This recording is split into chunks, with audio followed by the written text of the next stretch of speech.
Shalom Bapak Ibu yang dikasih oleh Tuhan.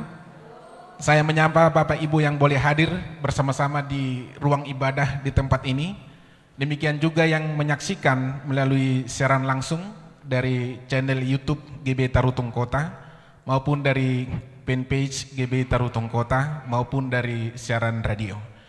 Bapak Ibu saudara dikasih oleh Tuhan, hari ini kita merayakan Paskah, kebangkitan Tuhan Yesus Kristus. Firman Tuhan di dalam Matius 27 ayat 57 sampai 61. Demikian Yesus dikuburkan. Menjelang malam datanglah seorang kaya, orang Arimatea yang bernama Yusuf dan yang telah menjadi murid Yesus juga. Ia pergi menghadap Pilatus dan meminta mayat Yesus. Pilatus memerintahkan untuk menyerahkannya kepadanya. Dan Yusuf pun mengambil mayat itu, mengapaninya dengan kain lenan yang putih bersih. Lalu membaringkannya di dalam kuburnya yang baru, yang digalinya di dalam bukit batu. Dan sesudah menggulingkan sebuah batu besar ke pintu kubur itu, pergilah ia. Tetapi Maria Magdalena dan Maria yang lain tinggal di situ, duduk di depan kubur itu. Bapak Ibu saudara yang kasih oleh Tuhan, siapa itu Yusuf yang berasal dari Arimatea?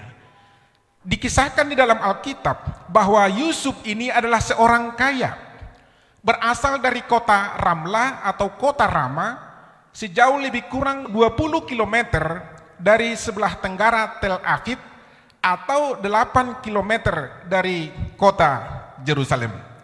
Dan juga dikisahkan bahwa Yusuf dari Arimatea ini adalah anggota majelis besar yang terkemuka di dalam golongan Sanhedrin, terdiri dari 71 anggota, pemimpin agama Yahudi, sejumlah imam, tua-tua Yahudi yang terkemuka, dan sejumlah kaum Farisi, ahli tafsir Taurat. Bapak Ibu sudah dikasih oleh Tuhan bahwa di dalam kaum Sanhedrin inilah ada disebut dengan mahkamah agama. Dan ternyata Yusuf ini adalah berada di dalam golongan itu. Itu artinya bahwa Yusuf adalah orang kaya, orang terkemuka, orang terpandang, dan seorang pejabat penting di dalam kaum Yahudi. Tetapi Bapak Ibu, dia diam-diam menjadi murid Tuhan Yesus. Dan dia juga seorang yang menantikan kedatangan Mesias dan kerajaan Allah. Sebaliknya, siapa itu Pilatus? Pilatus ini adalah wali negeri atau gubernur di provinsi Yudea. Yahudi atau Israel kala itu dijajah oleh Romawi di bawah pemerintahan Kaisar Tiberius. Maka untuk wilayah Yudea atau Israel diangkatlah seorang wali negeri yang disebut dengan Pontius Pilatus. Seorang yang sangat kejam. Saudara dikasih Tuhan, sebagai seorang pejabat, sebagai seorang gubernur, memiliki otoritas dan kewenangan yang sangat tinggi, baik terhadap hukum dan kebijakan pemerintahan di daerah jajahan Israel atau disebut dengan provinsi Yudea. Pontius Pilatus juga berhak untuk menentukan hukuman mati atau tidaknya kepada seseorang. Karena mahkamah agama diberikan kewenangan sebagian dan kewenangan sipil oleh pemerintah Romawi untuk mengurusi perkara-perkara kecil.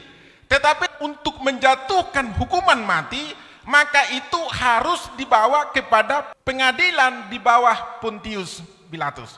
Mahkamah agama tidak bisa menjatuhkan hukuman mati pada waktu itu. Yang bisa menjatuhkan hukuman mati hanyalah Pontius Pilatus sebagai wali negeri.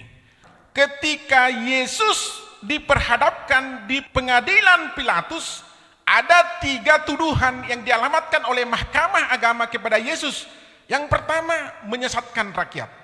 Bapak Ibu, sepanjang pemeriksaan dia tidak menemukan bukti bahwa Yesus menyesatkan rakyat.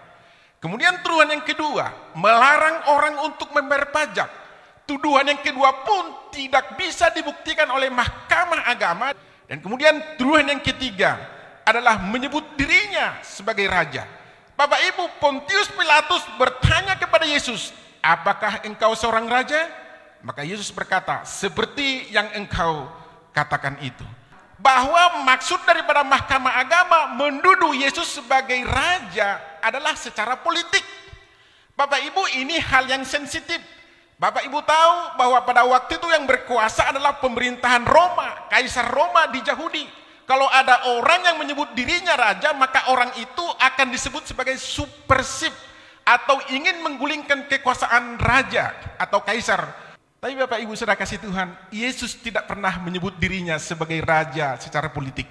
Tapi dia berbicara tentang kerajaan surga, tentang hal-hal yang rohani. Ketiga hal ini tidak bisa dibuktikan di hadapan pengadilan. Tetapi Bapak Ibu kasih Tuhan, Pontius Pilatus cenderung cari aman. Dia justru mencuci tangan atas pengadilan Tuhan Yesus. Aku tidak menemukan sedikit pun kesalahan di dalam diri orang ini. Tetapi biarlah darahnya ditanggungkan kepada kamu, katanya kepada orang-orang Mahkamah Agama. Saudara yang kasih oleh Tuhan, dalam Matius 27 ayat 24, ketika Pilatus melihat bahwa segala usaha akan sia-sia, malah sudah mulai timbul kekacauan, ia atau Pilatus mengambil air dan membasuh tangannya di hadapan orang banyak dan berkata, aku tidak bersalah terhadap darah orang ini. Itu urusan kamu sendiri. Bapak Ibu, Pilatus pemimpin yang tidak bertanggung jawab. Pilatus pemimpin yang mencuci tangan. Tidak siap untuk menegakkan kebenaran. Pada akhirnya Yesus dihukum mati. Bagi penguasa Romawi, orang mati disalib biasanya dibiarkan tergantung sampai membusuk. Di mana? Di Golgota, yang juga disebut sebagai tempat tengkorak. Karena di sana adalah hukuman bagi kaum supersib Bapak Ibu. Dibiarkan tulang belulangnya berserakan, bahkan dimakan oleh burung-burung. Bapak Ibu, sehingga dalam proses hukuman mati yang dipertontonkan di Bukit Golgota, publik takut melihat eksekusi itu untuk tidak melakukan hal yang sama, untuk tidak melakukan pemberontakan terhadap kaisar. Tetapi sebaliknya bagi orang Yahudi memasuki persiapan hari raya Paskah atau hari besar yang disebut dengan tanggal 14 Nisan atau bulan Nisan atau bulan April, dan itu dimulai sejak pukul 18. Jadi pergantian tanggal bagi orang Yahudi adalah sejak pukul 18 sore menjelang malam. Tidak boleh mengurusi mayat. Ketika mereka mengurusi mayat masuk pada hari Paskah Bapak Ibu, maka itu Paskah mereka batal dan mereka akan merayakannya pada bulan kedua, bulan yang akan datang. Paskah artinya paset atau pasah dalam bahasa Ibrani, artinya dilewati.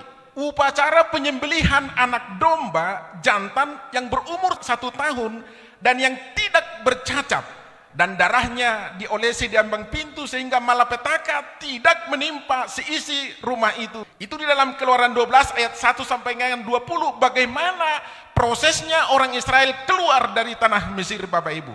Dan itu dirayakan selama 7 hari untuk memperingati keluarnya bangsa Israel, yang juga disebut dengan hari perayaan roti tidak beragi. Mengapa disebut dengan roti tidak beragi? Karena mereka akan buru-buru keluar sehingga tidak mungkin menunggu roti ini mengembang dengan ragi itu Bapak Ibu. Saudara yang dikasih oleh Tuhan, apa yang dilakukan oleh Yusuf? Kita kembali kepada nats yang tadi, Yusuf dari Arimatea.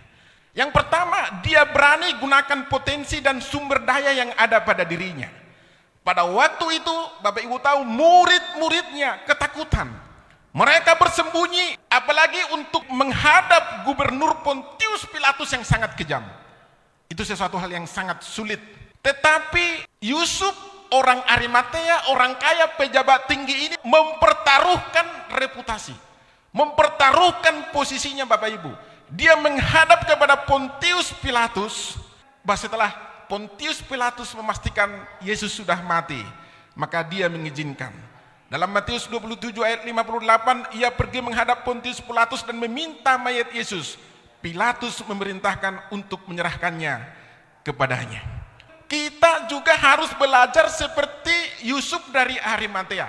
Mungkin engkau adalah seorang pejabat tinggi, mungkin engkau seorang kaya, memiliki reputasi yang sangat baik di tengah-tengah masyarakat. Jangan takut, jangan malu Bapak Ibu untuk tetap mengasihi Tuhanmu. Saya sudah 19 tahun menjadi hakim Bapak Ibu, terlalu banyak di setiap daerah.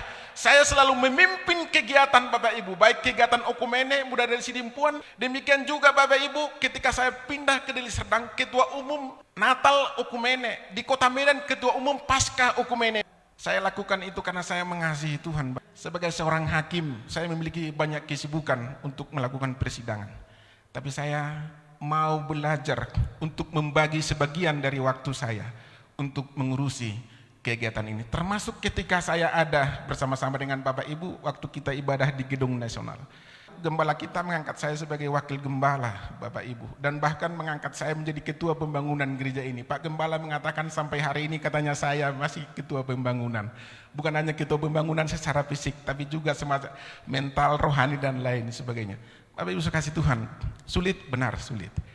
Tapi Yusuf dari Arimatea, dia tidak takut dimusuhi oleh teman-temannya di dalam mahkamah agama, dimusuhi oleh teman-temannya di dalam golongan Sanhedrin. Dia siap untuk itu.